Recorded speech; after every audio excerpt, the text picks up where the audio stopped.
Salut, ici Antoine pour Enseigne ta passion. Donc, vois-tu, il y a une chose cruciale à mettre en place dans son business en ligne pour avoir du succès et la majorité de mes abonnés et de mes étudiants ne le font pas et c'est ça qui freine leur succès. Vous consommez beaucoup plus que vous ne créez dans votre business en ligne et c'est un grave problème pour pouvoir avoir du succès. Bon, je suis désolé de t'avoir accusé toi en particulier, c'est peut-être pas un de tes problèmes personnellement à toi, mais pour avoir parlé à beaucoup de gens dans mon audience, c'est quelque chose de très récurrent. On écoute de nombreuses chaînes YouTube, des podcasts, des douzaines et des douzaines de personnalités sur les réseaux sociaux et il ne nous reste plus de temps pour créer notre propre contenu à nous parce qu'on en consomme beaucoup trop.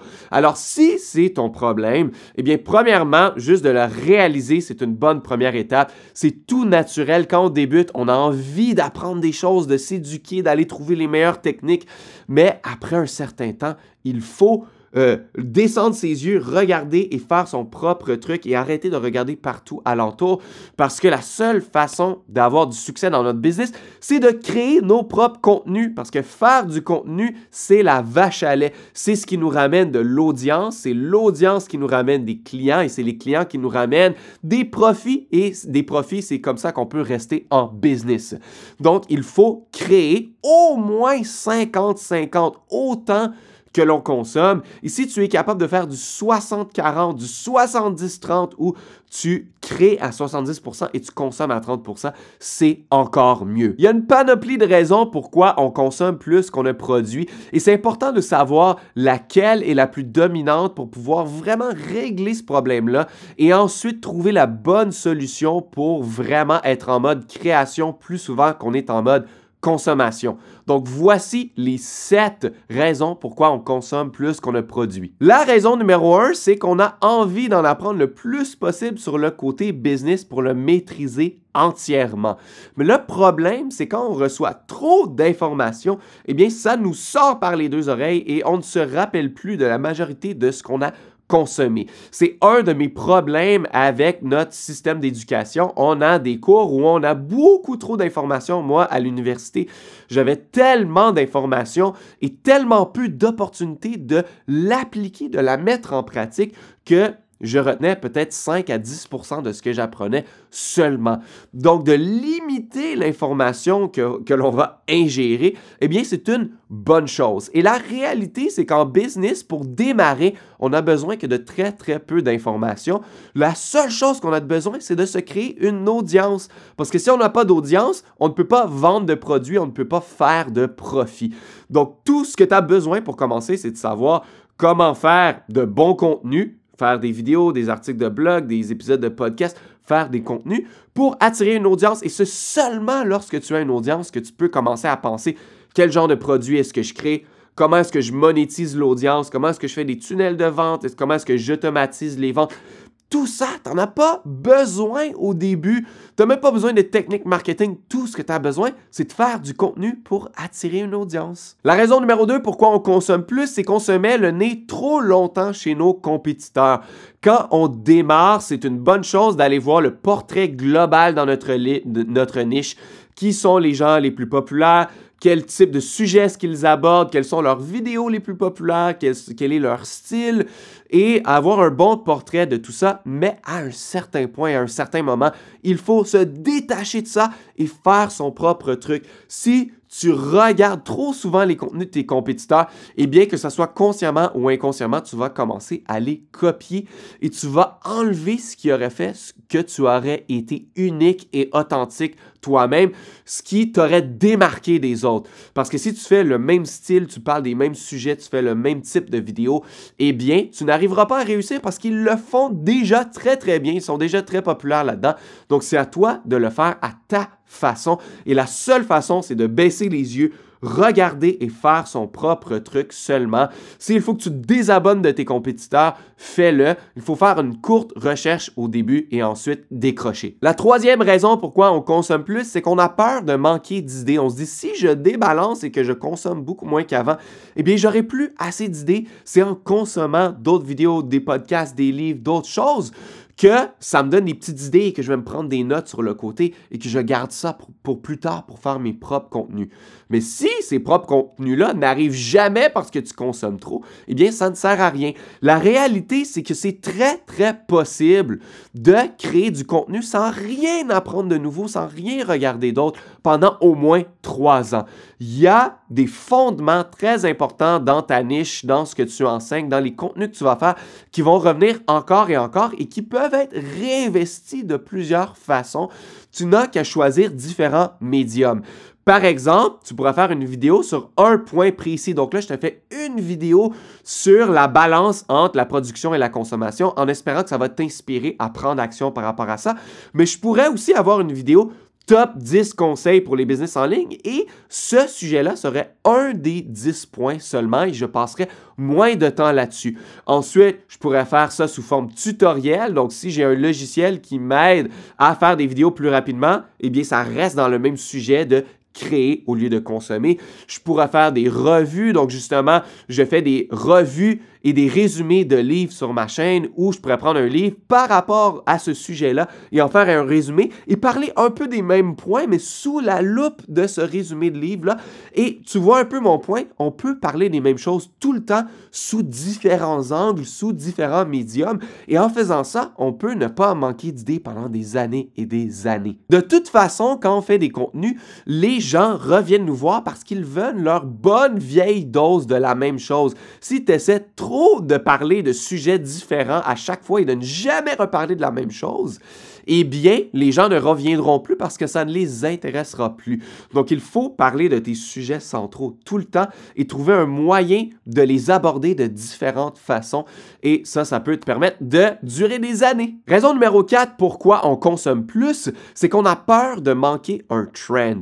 Donc, tu es peut-être très souvent sur les réseaux sociaux, sur TikTok, à essayer de voir quel va être le prochain trend pour pouvoir capitaliser là-dessus, devenir viral et obtenir beaucoup de visionnements et beaucoup d'audience. J'ai une mauvaise nouvelle pour toi. Si tu as un business en ligne et que ton objectif, c'est de monétiser une audience en vendant un produit ou une formation en ligne, eh bien, ça devrait être égal de devenir viral ou de chasser les trends, chasser ce qui est populaire. Ce n'est pas l'objectif. Oui, ça va te rapporter beaucoup de visionnements, beaucoup d'abonnés, mais ce ne sera pas des abonnés de qualité, ce ne seront pas des gens qui ont besoin de ta solution. Dans ton business en ligne, tu identifies un problème et tu crées une solution par rapport à ce problème-là pour pouvoir la vendre à ces gens-là. Et tout ce qui est populaire, tout ce qui est trendy, tout ce qui est viral n'a aucun rapport avec ça. Tu devrais mettre ton énergie au lieu de chasser les trends, d'avoir un bon SEO, Search Engine Optimization, d'avoir les bons mots-clés qui sont recherchés, les bonnes phrases-clés qui sont recherchées.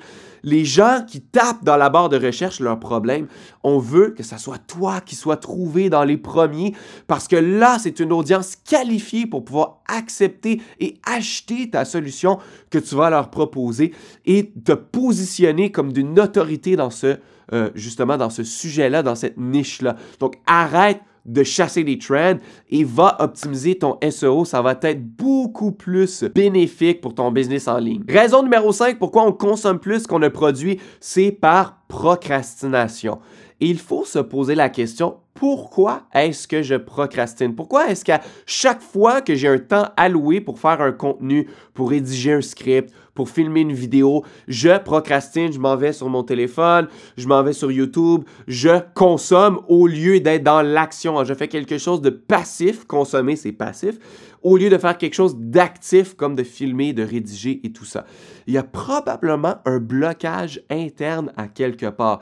Peut-être que tu penses que tu ne mérites pas le succès et que tu t'auto-sabotes. Peut-être que tu as peur d'être devant la caméra. Peut-être que tu sens que tu n'as pas assez de talent ou pas assez confiance en toi. Bref, il faut que tu ailles à la racine du problème pour voir pourquoi est-ce que je procrastine et aller chercher les solutions par rapport à tes blocages internes. La raison numéro 6, c'est par dépendance. On est de plus en plus accro à nos téléphones intelligents. Peut-être que ça fait tellement longtemps que tu es en mode consommation, scrolling, aller sur les médias sociaux, regarder du contenu encore et encore, que tu as de la difficulté à t'en détacher, que c'est devenu une dépendance, que tu es rendu accro à ça. Eh bien ça, il va falloir prendre des solutions drastiques pour te défaire de cette dépendance-là, de mettre ton téléphone dans une autre pièce, d'éteindre la connexion Internet chez toi s'il le faut, quand il faut que tu travailles sur tes contenus pour ne même pas pouvoir aller voir des contenus si jamais tu prends ton téléphone à chaque 5 minutes et que ça vient briser tes moments où tu devrais travailler sur tes contenus. Et la raison numéro 7, c'est par manque d'intérêt. Donc, si tu crées un business en ligne que pour faire de l'argent, tu n'es pas passionné par le sujet que tu as choisi, par le produit que tu as choisi, eh bien, dans ces cas-là, quand on ne voit pas de résultats rapides, eh bien, la motivation s'essouffle très rapidement.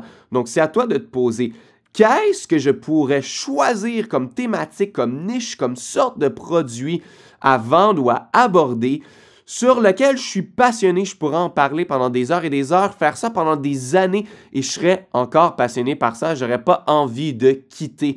Donc ça, il faut se poser la question aussi, est-ce que j'ai un réel intérêt pour ce que j'aborde? Eh bien, si tu t'es reconnu dans une de ces 7 raisons-là en particulier, bien, tu sais quoi attaquer. Et la solution que je te propose, elle est bien simple.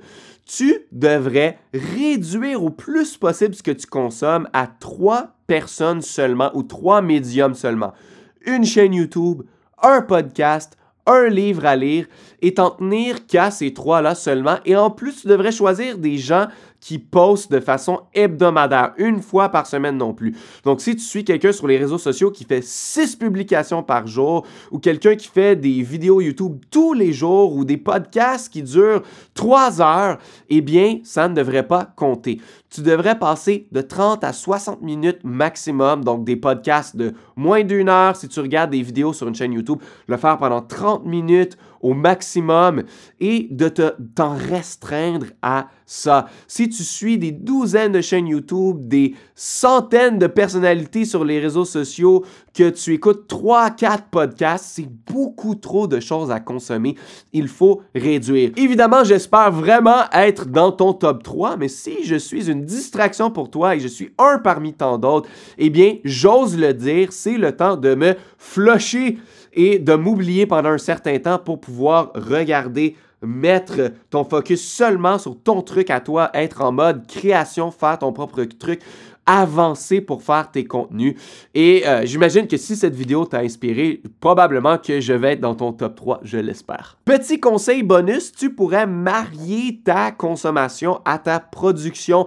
Par exemple, moi sur ma chaîne, je fais des résumés de livres sous format vidéo. Donc les livres dans ma vie, ça fait partie du côté consommation. Je lis pour en apprendre plus sur le business, développement personnel, finance, et je prends des notes par rapport aux livres que je lis et je les mets dans des diapositives et je filme du contenu pour ma chaîne.